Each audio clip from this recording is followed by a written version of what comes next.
très cher. Faisons attention où nous mettons les pieds. Faisons attention à ce que nous regardons. J'aimerais vous dire qu'aujourd'hui, autour de nos foyers, de nos maisons, il va falloir mettre des barrières de sécurité.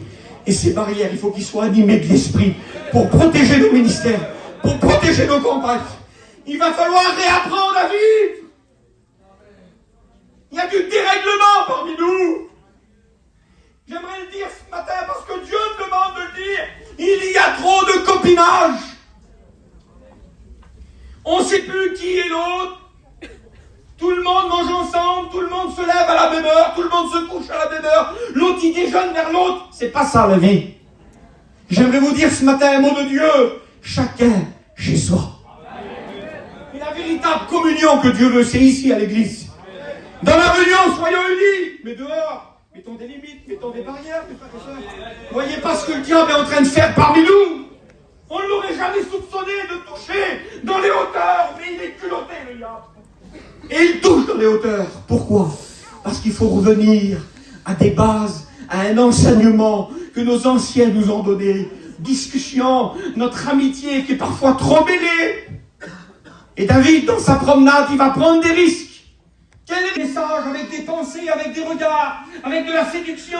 Il vient se servir du copinage dans lequel je vous parlais tout à l'heure. Il s'en sert de la proximité que tu as avec certains foyers. Il se sert de tout ça, le gars. Et il vient et il lui ouvre les yeux. Les yeux, c'est à l'extérieur du corps. Et il sait que s'il passe, pardonnez-moi, par l'extérieur, il va atteindre l'intérieur. Je vous dis quelque chose que je ne voulais pas dire ce matin, mais je le dis. Il y a un sondage qui a été fait. La séduction et la convoitise. Tout commence par l'œil. Je vais peut-être vous faire rire, mais rigolez pas de ce que je vais dire. Les personnes les plus fidèles dans leur couple, ce sont les non-voyants. Officiellement reconnus. Les non-voyants, ce sont les couples les plus fidèles. Parce que quand on ne voit pas, quand on ne regarde pas, on ne convoite pas, on ne pense pas mal, on ne va pas à l'acte, il faut fermer nos yeux. Il faut verrouiller notre téléphone.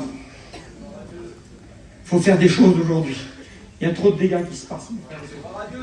Il va falloir rentrer dans une vie de sanctification, une vie de prière, une vie de renoncement, une vie où il va falloir se mettre à genoux avec nos foyers, avec nos campagnes, et prier Dieu pour que Dieu nous préserve des traits enflammés du malin qui viennent sur notre peuple. Lever les barrières que nos anciens ont mis. Je le dis au nom de la parole de Dieu ce matin. Refermons l'enclos et restons arrosés par l'Esprit de Dieu. Dit au milieu de nous. On ne veut pas de choses qui nous font la guerre. On ne veut pas des choses qui vont nous sortir du plan de Dieu. Et vous savez ce qui est écrit sur le titre? Parce qu'il y a une conséquence. Il y a la conséquence, vous savez qu'elle a mangé le fruit. Mais la Bible, elle dit, elle a mangé le fruit, elle en a donné à son mari qui était auprès d'elle. Il n'était pas si loin que ça. Il n'était pas très loin, lui. Il faut qu'on veille l'un sur l'autre. Veillez l'un sur l'autre. Faisons attention les uns aux autres. Je veille sur ma compagne. Et ma compagne veille sur moi. On se fait attention mutuellement. On fait attention à ceux que Dieu a mis sur notre tutelle pendant des temps là. Il va falloir faire attention à nos chrétiens. Il va falloir enseigner nos chrétiens. Il va falloir apprendre les codes évangéliques, les codes de la parole de Dieu. Les codes